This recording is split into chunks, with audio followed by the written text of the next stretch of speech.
এক হুজুরের কাছে এক ব্যক্তি গেল এবং একটি প্রশ্ন করল। হুজুর খুব সুন্দর করে উদাহরণ দিয়ে উত্তর দিলেন।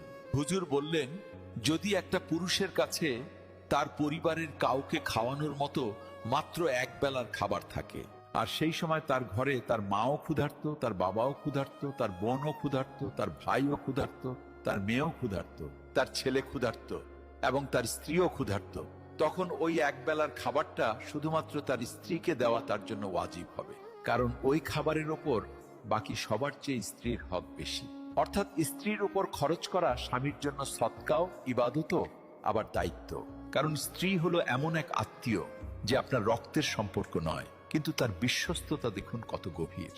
মা, বাবা, ভাই বোন আপনার নিজের রক্ত, কিন্তু স্ত্রী হলো এমন এক সম্পর্ক যা আপনার ভাগ্যে বা নসিবের মাধ্যমে আপনি পান।